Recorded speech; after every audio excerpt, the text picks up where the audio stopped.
Berapa biaya yang harus dikeluarkan oleh setiap calon gubernur dan wakil gubernur pada musim pilkada alias pemilihan kepala daerah?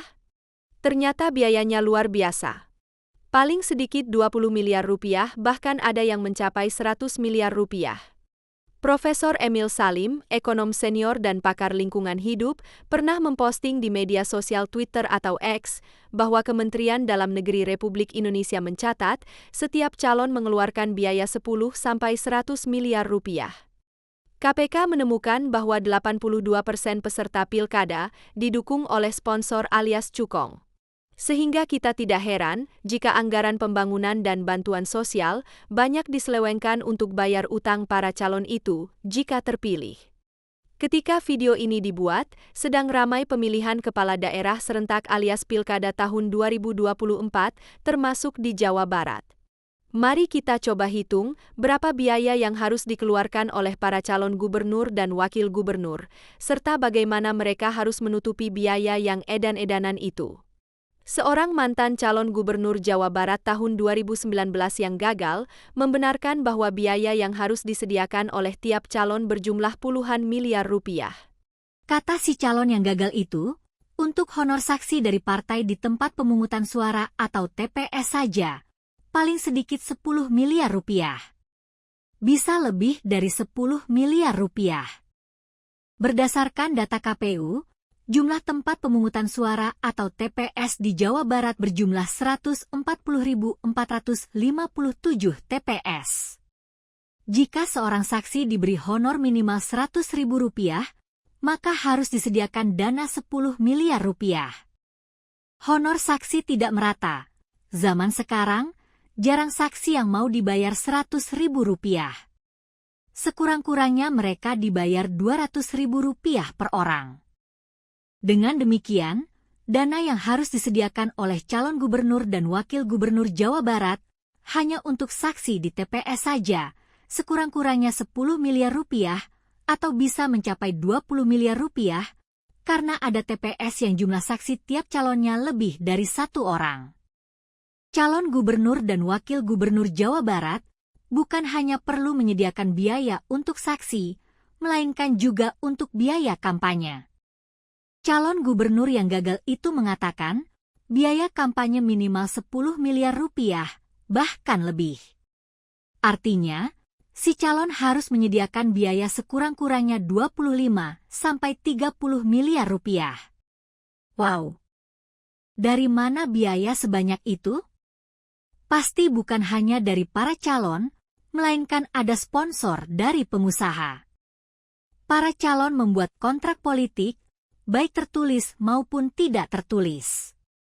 Nantinya, kalau terpilih, uang pengusaha harus dikembalikan dengan bunga atau dengan proyek. Bagaimana cara para calon gubernur dan wakil gubernur itu mengembalikan modal yang dipakai selama pilkada 2024? Apakah cukup dari gaji? Mari kita simak penjelasan berikut ini. Sekretariat Nasional Forum Indonesia untuk Transparansi Anggaran atau Seknas Fitra, beberapa waktu yang lalu merilis skema penghasilan gubernur dan wakil gubernur, termasuk Jawa Barat dan DKI Jakarta. Penghasilan kepala daerah terdiri dari beberapa komponen. Penyusunan penghasilan kepala daerah meliputi gaji pokok, tunjangan jabatan, dan tunjangan operasional, serta insentif pajak dan retribusi. Gaji pokok untuk gubernur adalah 3 juta rupiah dan wakil gubernur 2,4 juta rupiah.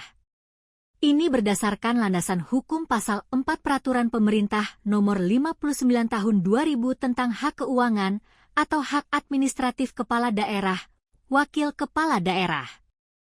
Untuk tunjangan jabatan, seorang gubernur mendapat 5,4 juta rupiah dan wakil gubernur mendapat 4,3 juta rupiah.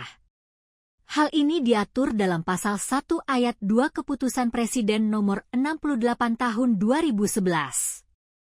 Besarnya biaya tunjangan operasional gubernur dan wakil gubernur ditetapkan berdasarkan klasifikasi pendapatan asli daerah. Besar insentif setiap bulan dikelompokkan berdasarkan realisasi penerimaan pajak dan retribusi tahun anggaran sebelumnya. Gubernur dan Wakil Gubernur DKI Jakarta dan Jawa Barat berpenghasilan tertinggi di Indonesia, yakni nomor 1 DKI Jakarta dengan gaji gubernur 1,75 miliar rupiah, Wakil Gubernur 1,74 miliar rupiah. Nomor 2 Jawa Barat dengan gaji gubernur 710 juta rupiah, Wakil Gubernur 691 juta rupiah. Oleh gubernur dan wakil gubernur, biaya operasional itu tentu tidak diidentikan dengan take home pay atau penghasilan tetap. Akan tetapi di situ termasuk biaya perjalanan dinas dan biaya lain-lain, termasuk tunjangan untuk partai yang mengusungnya.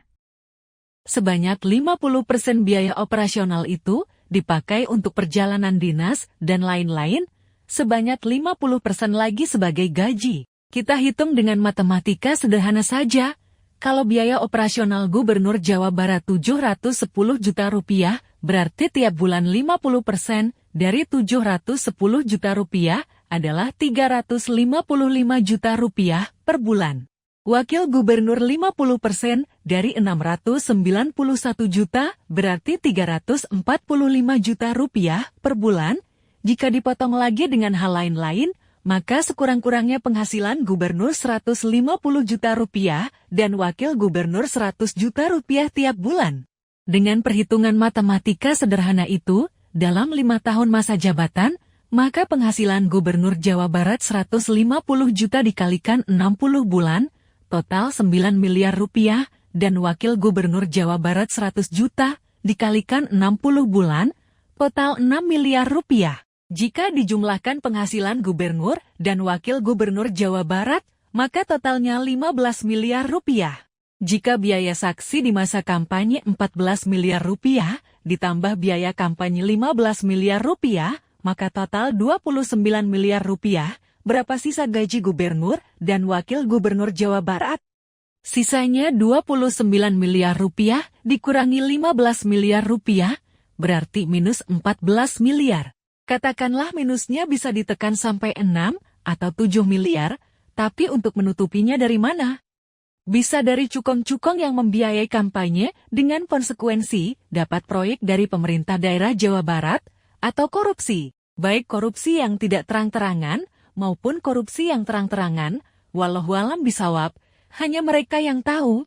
Bagi calon yang sudah terpilih, tinggal dihitung untung dan ruginya, tetapi bagaimana calon yang tidak terpilih, sedangkan mereka sudah mengeluarkan biaya puluhan miliar rupiah?